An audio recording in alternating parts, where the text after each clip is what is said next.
Boa noite a todos. É sempre uma grande alegria estarmos aqui com esses amigos queridos. E hoje estamos recebendo a Ângela, que eu farei a apresentação logo após a nossa prece. Então, como de costume, vamos elevar nosso pensamento em oração. Querido e amado Mestre Jesus, amigo incondicional de todas as horas, Mestre dos mestres, rogamos a Ti o amparo para todos os irmãos em humanidade. Pedimos através de Ti o auxílio do nosso Pai para aqueles que estão retornando para a pátria espiritual e aos que se encontram nos hospitais, passando por momentos de sofrimento. Que eles recebam a Sua paz e a Sua luz para acalmar os seus corações e aceitar a Tua vontade. Pai amado, sabemos que nada que nos acontece é por acaso.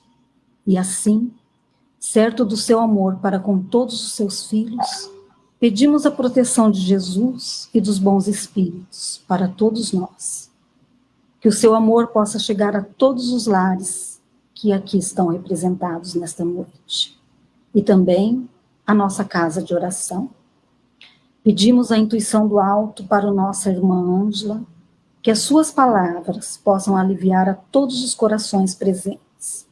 E assim, Pai, nós vamos dar por iniciada a nossa live da noite.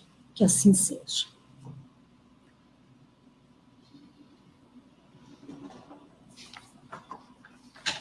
Hoje a nossa palestra vai falar sobre o autodescobrimento.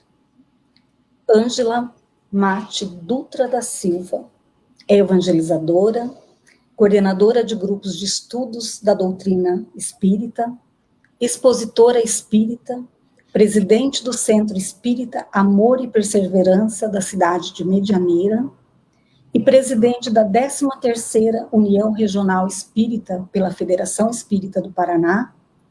É psicóloga clínica e há 20 anos atua com abordagem em terapia sistêmica familiar e é espírita desde os 8 anos. Desde pequenininha, né, Ângela? Não faz muito tempo, então. A palavra é sua, minha amiga. Fique à vontade. Obrigada, querida Esther.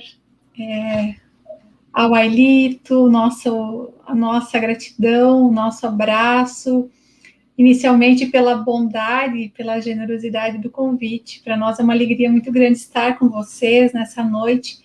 E sempre que nós nos reunimos em torno da doutrina, é um momento de grande alegria, é um momento em que nós vamos nos abastecer, nos alimentar de reflexões mais elevadas, tão necessárias na nossa vida. E nos nossos dias ainda mais, nesses dias tão desafiadores que nós vivemos. Então, o nosso carinho, o nosso abraço aos amigos.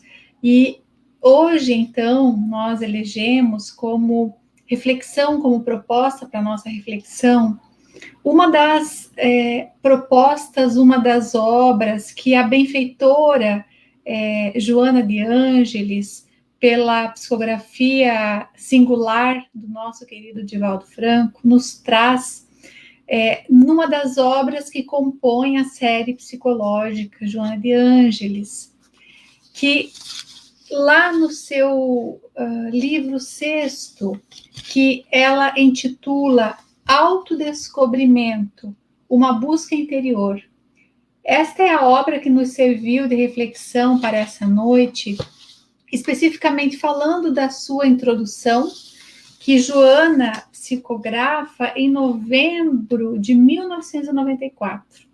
Então, quando nós olhamos aquilo que a benfeitora foi nos trazendo, foi nos dizendo, na apresentação e no primeiro capítulo, nós vimos que ali nós podemos formar uma série de reflexões que têm uma importância muito grande na nossa vida, no momento em que nós vivemos como espíritos imortais, nessa fase que nós sabemos configurar a transição planetária, esse momento em que nós saímos da condição, ou pelo menos iniciamos o processo de saída dessa condição de planeta de provas, de expiação, que ainda o sentimento do engano, do equívoco, do erro, vigora na nossa intimidade, para que nós nos endereçamos aos poucos para um estado de maior grau de elevação da nossa consciência, quando estaremos construindo um mundo regenerado. Então, essa reflexão que a benfeitora nos traz é tão oportuna, porque ela vai nos falar acerca desse tema, que é o autodescobrimento. E aí, se nós pensarmos inicialmente na palavra descobrimento, nós vamos analisar que descobrimento se refere a algo que está encoberto, que não está visto, mas que a partir de um certo momento é desvelado.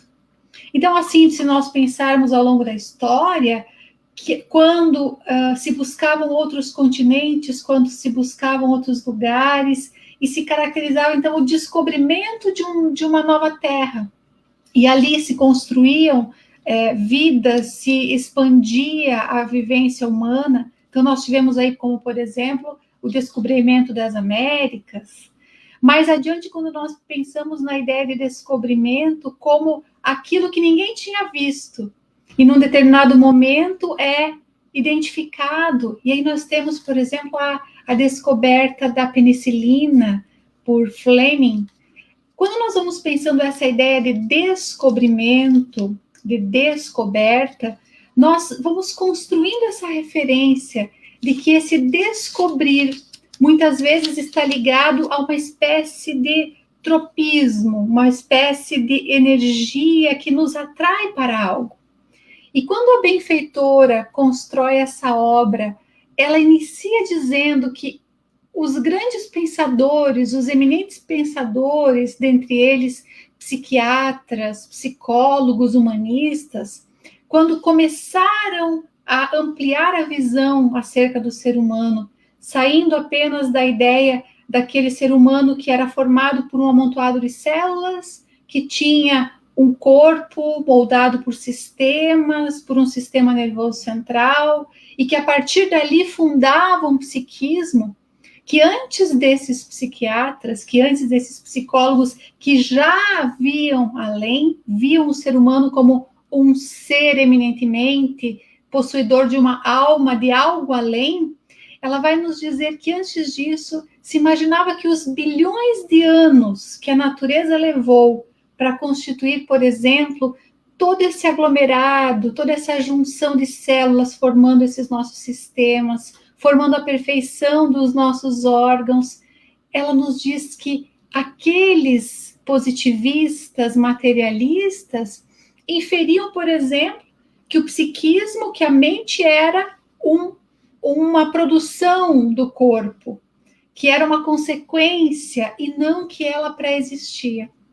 E à medida que nós vamos avançando, e ela nos diz que antes mesmo desses eminentes pesquisadores, nós já tínhamos a psicologia, que ela coloca, ela usa esse termo na obra, a psicologia espírita, se referindo, em verdade, a esse conhecimento que o Espiritismo nos trouxe, nos ofereceu, quando, a 18 de abril de 1857, Allan Kardec traz a lume a sua obra, a obra dos Espíritos que ele trouxe a lume do Livro dos Espíritos. Então, ela vai nos dizer que ali nós já tínhamos a informação de que não somos esse amontoado de células apenas, de que nós somos esse ser que pré-existe ao berço e que continua existindo após o decesso orgânico, após o falir dos órgãos. E que nesse processo, então, esse ser humano que vai viajando, que vai caminhando na sua jornada evolutiva, ele também, em algum momento, vai ser convidado por essa espécie de tropismo para que ele possa se descobrir. E então aí se inaugura a ideia do autodescobrimento.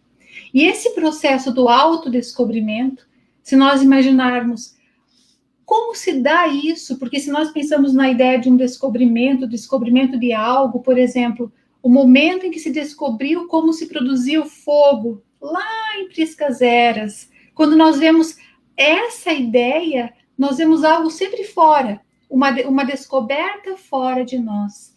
E ela vai nos construir a ideia de que esse autodescobrimento é esse mergulho que o espírito precisa fazer na sua condição de ser imortal, para que ele possa tanto descobrir os seus potenciais, aquilo para o que foi criado por Deus, que é atingir essa condição de plenitude, essa condição em que nós, quando estaremos identificados plenamente com as leis divinas, que estão impressas na nossa consciência, como os imortais já nos ofereceram essa informação, mas também esse autodescobrimento é esse processo em que nós vamos observando aquilo que, ao longo da nossa trajetória evolutiva, nós fomos constituindo como empecilhos, como barreiras, como aquilo que foi criando camadas em torno do nosso self, do nosso eu profundo, e que impedem que esse potencial luminífero, que é constituído pelos germes que estão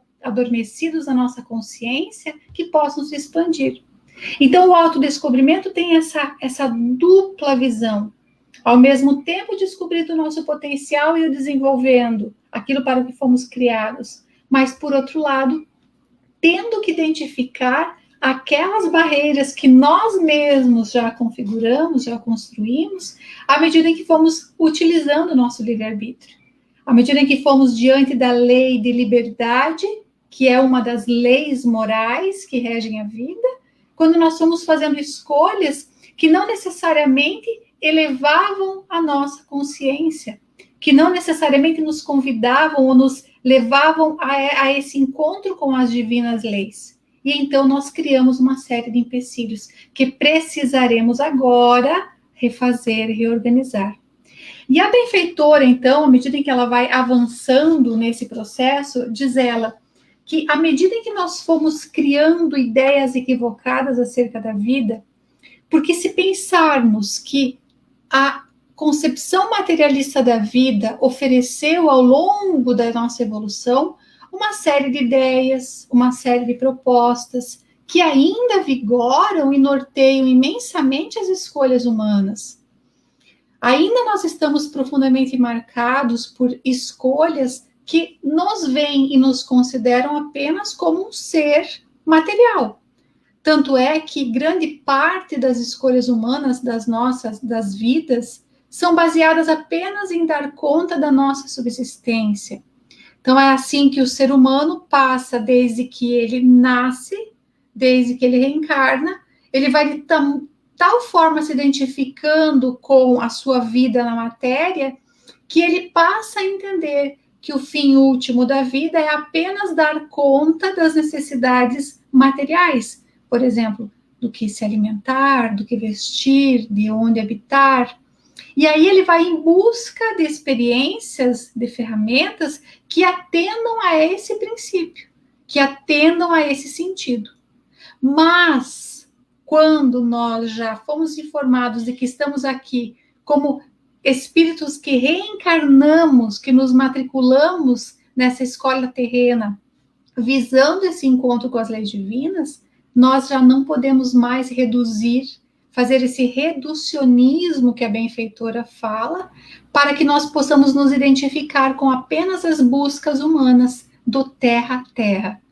E aqui cabe, então, ressaltar que pensar em autodescobrimento necessariamente nos faz pensar em sentido da vida. Porque se nós imaginarmos que numa determinada situação nós tenhamos que escolher um caminho, uma direção, e nós então nos indagamos, essa direção está correta ou incorreta? Necessariamente fazendo essa pergunta para alguém, logo a pessoa nos endereçará uma outra pergunta, mas para onde você quer ir? Porque dependendo de onde eu queira ir, a direção pode estar correta ou incorreta. Então, se eu quero pegar algo que está num determinado local, eu vou precisar ter isso como referência. E quando o espírito mergulha na matéria, e se ele não tem uma referência mais ampliada daquilo que ele seja, desse ser imortal, as escolhas também podem ser escolhas aleatórias, que não necessariamente incorporem na sua vida essa busca, esse encontro com essas leis que têm, sim, a finalidade de nos levar à plenitude. Então, pensar em autodescobrimento é nos indagarmos qual é o sentido da nossa vida, para onde nós estamos indo, para onde nós estamos rumando.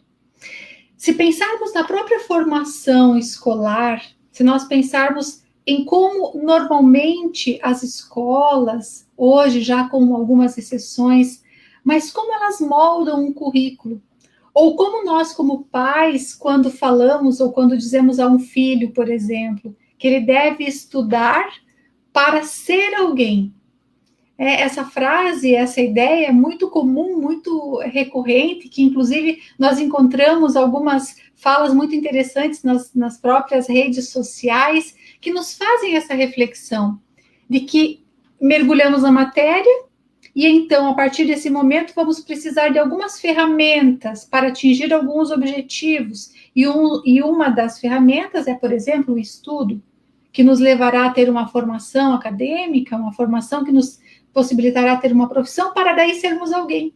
Vejamos que esse raciocínio, ele perverte completamente o sentido existencial profundo.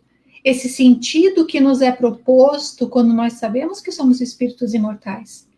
E aqui nós lembramos de uma história que recentemente nós ouvimos, de um processo seletivo que foi feito numa instituição bancária muito requisitada no estado do Rio de Janeiro, e que essa instituição recrutava economistas recém-formados para cuidar da parte de investimentos daquele banco.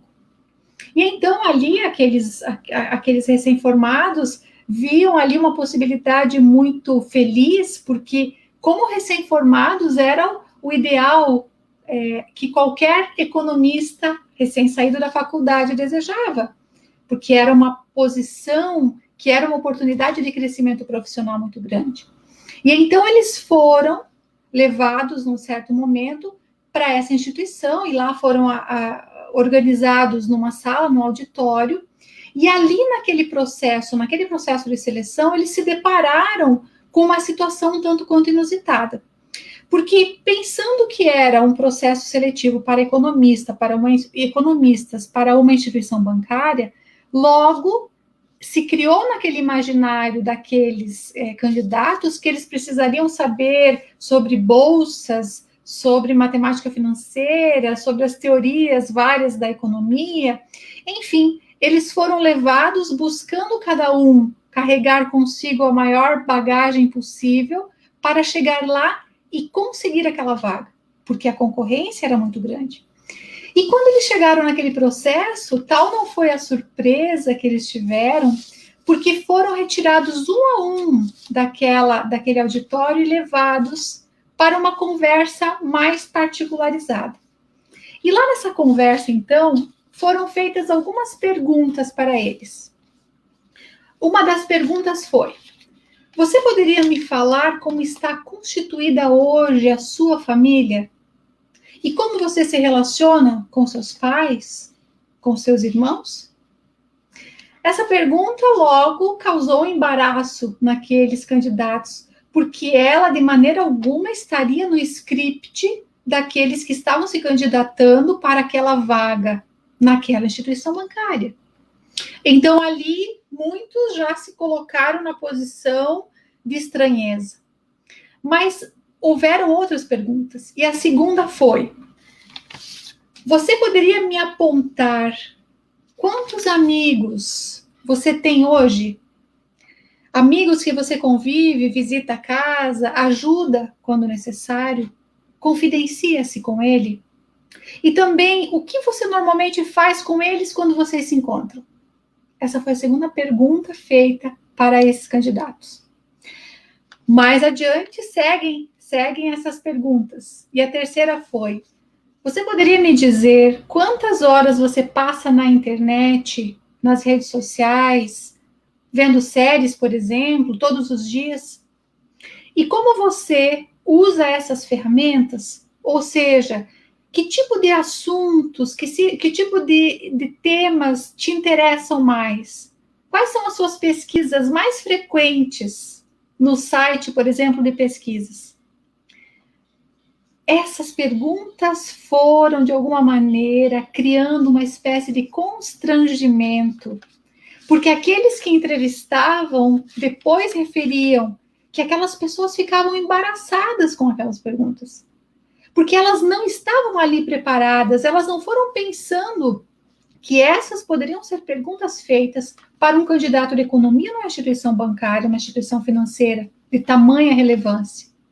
Mas existia uma quarta pergunta, e lá dizia: nós gostaríamos de saber quantos livros você leu nos últimos 2 anos, e qual o que mais te marcou?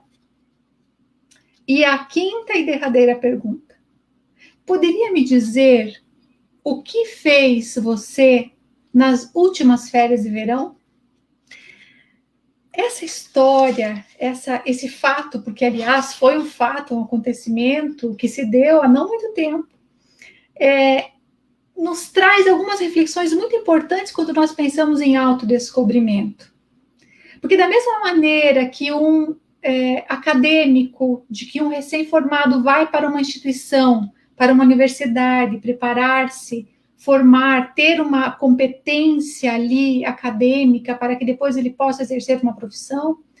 Da mesma maneira, nós, quando mergulhamos na roupagem física, como nós nos matriculamos, por exemplo, nessa experiência reencarnatória, nós estamos aqui não apenas como aqueles candidatos naquela instituição financeira, porque aquela instituição não estava buscando um currículo. Nós vemos claramente nessas perguntas que eles estavam querendo algo mais. E o que eles buscavam talvez fosse encontrar ali seres humanos. Talvez eles fossem buscar ali pessoas que tivessem um espaço interno, uma vida interna mais habitada. Porque aqui, quando nós pensamos que o ser humano médio, o espírito que está aqui, que matriculou-se nessa jornada reencarnatória, nós trouxemos algumas propostas. Existe sim um planejamento, como se nós pensássemos, existe sim um currículo mínimo a ser atingido, mas que não basta para atingir esse currículo mínimo que nós estejamos aqui na matéria. Porque nós podemos chegar aqui, vivermos em média 7, 8, 9 décadas e não cumprirmos essas tarefas que nós nos propusemos, tal como, por exemplo, um acadêmico que vai à universidade, que cumpre o seu currículo, mas que ao final ele espera algo daquilo. E aqueles candidatos, talvez, o que aquela instituição talvez estivesse buscando, seria alguém que não estivesse só interessado numa boa carreira, num bom salário. Porque essas pessoas, quando estivessem lá, quando elas passam a interagir com os demais, se elas não tiverem esse ambiente interno, esse autodescobrimento feito, é muito provável que elas se deparem com muitas dificuldades. Porque a convivência humana, essa grande universidade da convivência, em que nós vamos desenvolver, despertar a lei de sociedade, conseguirmos conviver de forma harmônica com o outro, requer, em primeira análise, que nós consigamos mergulhar e termos um relacionamento conosco. Mas se essa vida interna, se esse ambiente íntimo, se essa vida íntima que nós carregamos, ela não é explorada a ponto, por exemplo, desses candidatos, um percentual muito pequeno daqueles candidatos conseguiram responder essas perguntas. Muitos, talvez, porque ficaram ali um pouco atrapalhados, porque não era aquilo que esperavam, não conseguiram responder as perguntas. Muitos deles, ao serem indagados, não trouxeram esse conteúdo íntimo, porque talvez essa visita, esse relacionamento consigo mesmo não fosse habitual. E aqui é onde a benfeitora Joana de Ângeles vai nos propor que esse mergulho, esse encontro, esse autodescobrimento precisa ser treinado, precisa ser desenvolvido. Porque se nós apenas vamos atendendo na nossa vida a esse currículo básico, seja acordar todas as manhãs, dar conta de nos alimentarmos, dar conta daquelas necessidades básicas que a matéria nos impõe, talvez nós também nos apresentemos de uma forma similar, fazendo aqui uma comparação, um paralelo, no momento em que nós estejamos diante das questões mais importantes, mais desafiadoras da nossa vida, talvez nós também fiquemos atrapalhados, porque esse ambiente íntimo não é visitado. E aqui é muito interessante nós pensarmos que o quanto nós precisamos, nesse caminho duplo que é o autodescobrimento, essa viagem interior, o quanto nós precisamos adquirir o hábito da autoobservação. Porque se esse hábito não for desenvolvido, talvez nós não tenhamos espaço para perceber que nós já condicionamos uma série de comportamentos, nós já condicionamos uma série de atitudes que nem sempre são saudáveis e que muitas vezes nos distanciam do nosso propósito existencial maior. E diz então Joana de Ângeles que para que esse autodescobrimento se dê, diz ela, fazem-se imprescindíveis alguns requisitos para que seja logrado o autodescobrimento, com a finalidade de bem-estar e de logros plenos, a saber, o primeiro requisito que a benfeitora nos coloca aqui, insatisfação pelo que se é, ou se possui, ou como se encontra. Vejamos que talvez isso poderia nos causar uma estranheza no primeiro momento. Nossa, a benfeitora está dizendo que para que eu possa fazer esse mergulho, esse autodescobrimento, eu preciso estar insatisfeito. Vejamos, quantas vezes nesse processo, quando nós falamos inicialmente que as descobertas humanas foram guiadas por uma espécie de tropismo, por uma espécie de atração por algo que se buscava ou que se desejava, consciente ou inconscientemente. Então, se nós pensarmos que como espíritos imortais, invariavelmente nós vamos caminhar para o encontro conosco, com as leis divinas, com o Deus interno, esse Deus tropismo que nós temos nos encaminha para esse encontro, queiramos nós ou não, de uma forma ou outra. Então, ela nos diz que essa insatisfação, ela faz parte desse momento em que nós estamos à procura, nós estamos à busca de algo mais do que só atender às necessidades puramente materiais, desse lugar comum que nós costumamos a nos acomodar quando mergulhamos na densa matéria.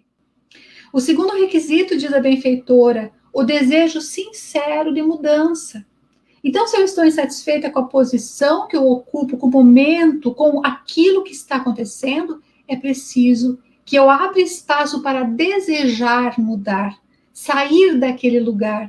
Então, esse desejo, ele precisa também ser alimentado. O terceiro elemento que ela nos diz é persistência no tentame. Porque vejamos, se nós identificamos que estamos insatisfeitos com uma determinada postura, uma determinada posição, um determinado modo de viver, com os resultados que aquilo tem nos trazido, depois nós movimentamos o desejo de sair daquela posição, é preciso que nós continuemos tentando, porque não será na primeira tentativa que nós conseguiremos construir já de pronto essa condição nova. Isso será um treino que precisará ser repetido. Por isso diz ela, persistência no tentame. Tentar na direção correta. O outro elemento que ela nos diz é a disposição para aceitar-se e vencer-se. Vejamos que, num primeiro momento, há uma insatisfação consigo, mas esse aceitar-se momentâneo significa, se à medida em que eu olho para mim, não satisfeita com aquilo que eu tenho, com aquilo que eu vejo, com aquilo que eu estou no momento, eu não posso simplesmente me rebelar. Porque esse é um dos grandes equívocos que o nosso ego, que essa nossa estrutura ainda primitiva do nosso psiquismo, que tem uma função importante, sim, que é ela na nossa consciência, o centro, que dá a nossa identidade, a nossa noção de eu, mas que esse ego, quando ele se torna dominador, ele pode fazer com que nós tenhamos, muitas vezes, a tendência, em quando não estamos na condição adequada, que nós nos rebelemos.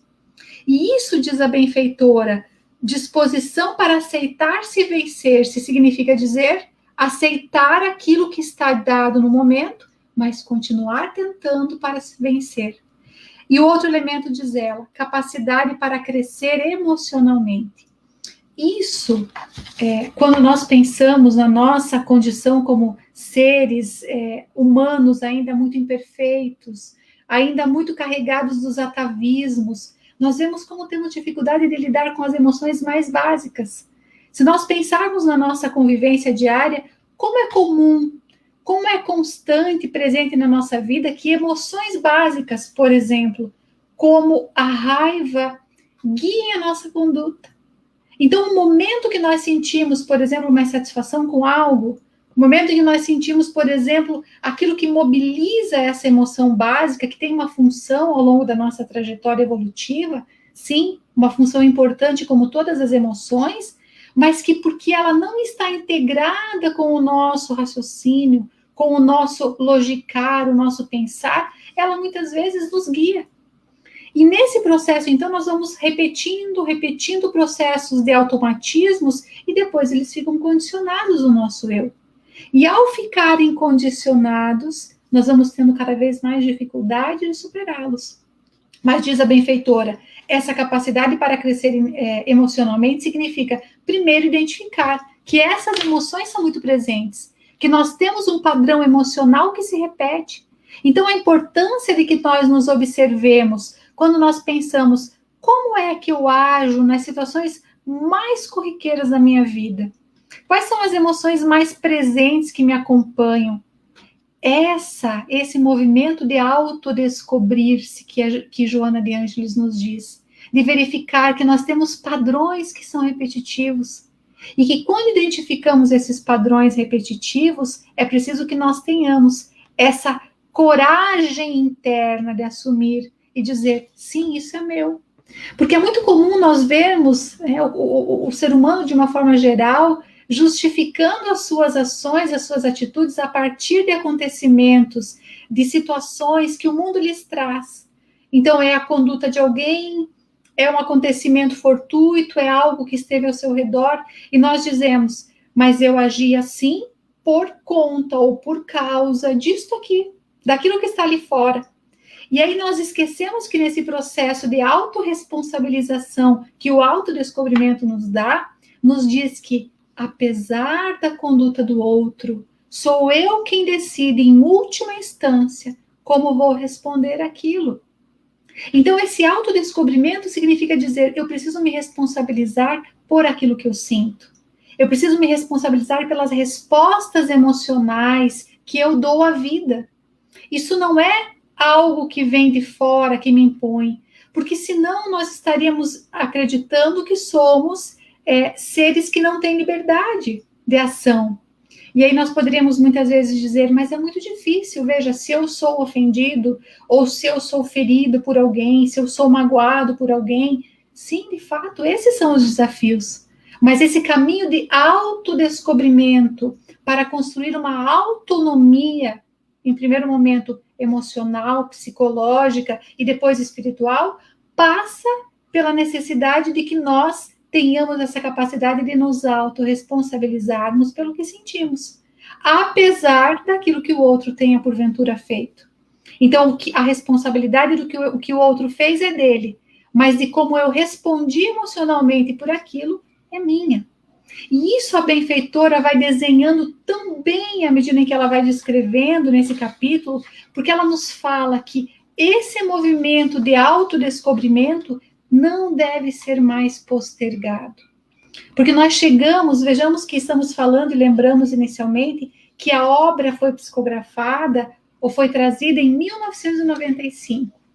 Então vejamos que essa obra benfeitora já vem nos falando dessa necessidade, desse autodescobrimento, e que nós tenhamos essa coragem de mergulhar na nossa intimidade, porque ela vai nos dizer, num primeiro momento, quando fala, por exemplo, da complexidade da nossa energia, de que nós somos primeiro um espírito. Nós sabemos que temos o nosso perispírito, esse corpo semimaterial, e que a partir daí nós moldamos o nosso corpo físico. Então, a partir das bagagens, da herança multimilenar que nós trazemos, das nossas várias experiências reencarnatórias, da maneira como nós lidamos com as leis divinas, nós fomos imprimindo no nosso íntimo, fomos carregando essa bagagem.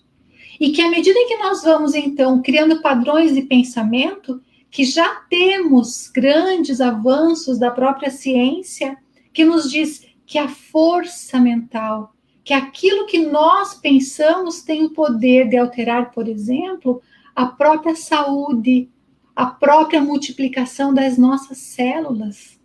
E Joana descreve uma série de situações falando de que o modo de se comportar, aquele espírito, aquele ser humano que está sempre colérico, ela nos coloca aqui exemplos muito importantes do quanto nós liberamos de adrenalina na nossa corrente sanguínea, do quanto nós sobrecarregamos o nosso coração, e que isso tudo somado ao longo dos dias, dos meses, dos anos, e às vezes de muitas encarnações, vão plasmando depois, vão ficando arquivados no perispírito, e necessariamente, então, nós moldamos corpos com essas escolhas, porque, vejamos, são escolhas nossas. E esse autodescobrimento significa, é preciso que nós tenhamos a coragem de olhar.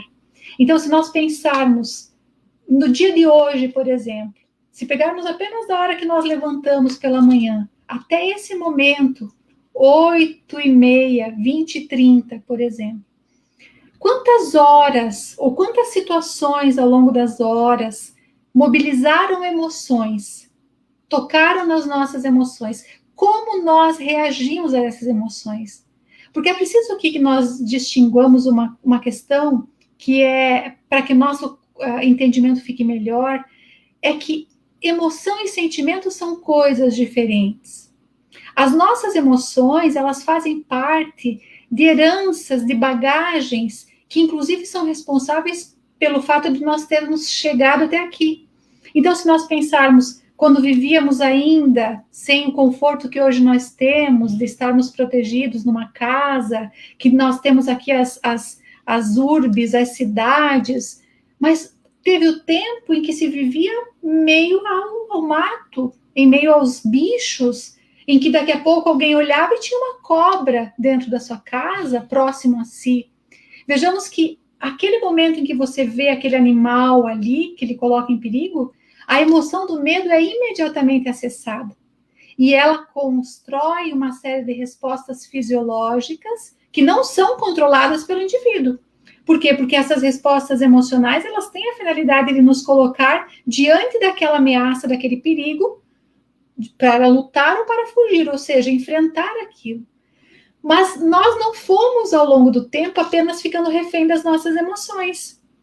Tanto que, à medida que nós fomos, a emoção foi trazida, foi despertada, sem o controle, porque ela tem uma função adaptativa, de nos oferecer adaptação à vida, mas à medida em que eu olho para aquilo e começo a pensar, a usar funções do nosso lobo frontal, que é responsável pelo nosso raciocínio, nós conseguimos juntar essa emoção que é automatizada com uma reflexão, e nós pensamos e já temos algumas informações sobre como aquele animal se comporta, e nós vamos criando meios de lidar com aquela emoção do medo, não mais de forma intempestiva. E aí nós criamos, então, por exemplo, um sentimento chamado segurança, mas que tem origem lá na emoção do medo.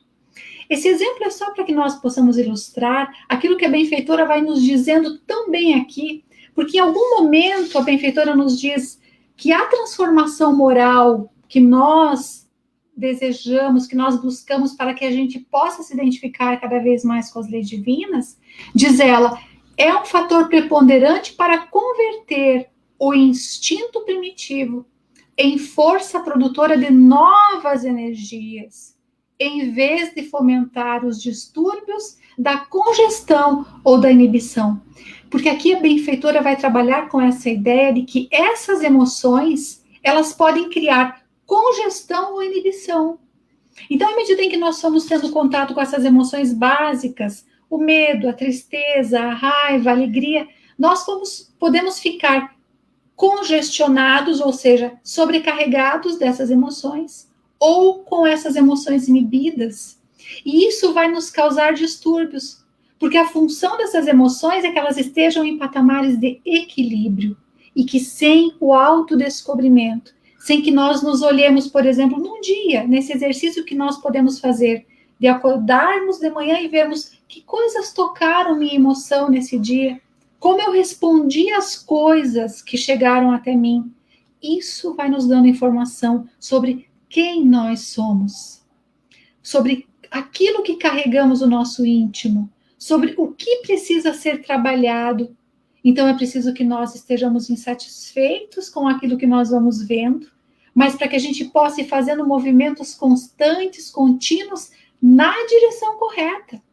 E a direção correta significa ser o quê? Cada vez mais ampliarmos o nosso grau de consciência. Porque se nós estivermos fazendo esforços, por exemplo, mas que não nos dirigem, não nos elevam à consciência, nós vamos estar cada vez criando mais congestão ou inibição dessas emoções, que tem a função de nos levar à plenitude e não nos estagnarmos nesse momento que vivemos. Então, todos ou grande parte dos transtornos emocionais tem origem nessa falta de autodescobrimento, nessa falta de autoconhecimento, que vai nos dando cada vez mais essa condição de descobrirmos em que patamar estamos e aonde queremos chegar. E sabedores que somos e que somos espíritos imortais, criados por Deus na simplicidade, na ignorância, mas que temos todos os meios e os recursos que a misericórdia divina nos oferece, que nós temos todos os momentos, oportunidades renovadas de nos descobrirmos. Então é preciso que fique esse convite, e é isso que nós gostaríamos de deixar hoje nessas reflexões, que nós possamos decidirmos-nos por transformar o autodescobrimento numa meta existencial.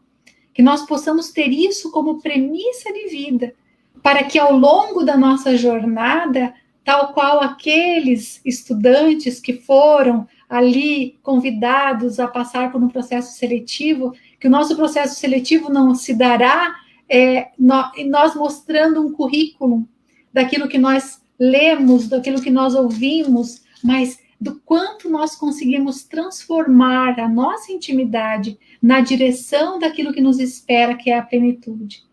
Então, nós gostaríamos de deixar essa reflexão, esse convite para que os amigos vão até a obra, porque ela é valiosíssima. Aliás, como todas as obras da benfeitora Joana de Ângeles, que nós possamos buscar beber nessas fontes, desses espíritos que já fizeram esse processo de autoenfrentamento, de autodescobrimento, e que agora vem nos oferecer esses estímulos para que nós possamos fazer o nosso processo.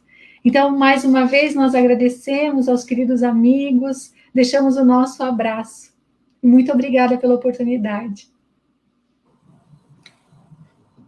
Nós que te agradecemos, Ângela, pelas reflexões que você nos trouxe, falando, né, sobre essa obra maravilhosa da benfeitora Joana de Ângeles, né, através da mediunidade do nosso querido Divaldo, nosso tio Di, e o SEAC agradece imensamente por você ter aceito o nosso convite. Seja sempre muito bem-vinda. Quem sabe, em breve nós estaremos juntas com uma palestra presencial. Muito obrigada, em nome da diretoria do Centro Espírita Allan Kardec de Cianorte. Agora eu vou passar para que o Ailito faça a prece final e depois eu farei os agradecimentos. Em oração. Senhor Jesus, estamos mais uma vez rogando a espiritualidade superior, da qual tu comandas o planeta Terra, o envio dos médicos, dos enfermeiros, dos tratadores de todos os espíritos e todos os corpos materiais que aqui sofrem e padecem desse coronavírus. Mestre Jesus, nós somos filhos do Pai, do amor e da caridade.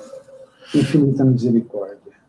Pedimos, Jesus, misericórdia pelos nossos erros, que ainda não conseguimos entender como pode uma espécie tão pequena atuar tão grande no seio da população. E esta não descobrir que é a falta do amor e da caridade, que só isto faria com que nós sublimássemos nas provas materiais.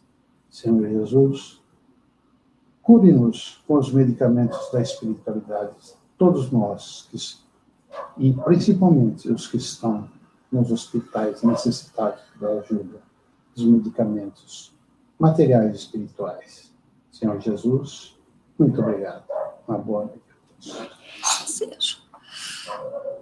O nosso muito obrigado a todos que estiveram presentes, que assistiram juntamente com o SEAC as reflexões trazidas pela Ângela nesta noite tão importante para toda a doutrina, né, para todos que comungam essa doutrina maravilhosa.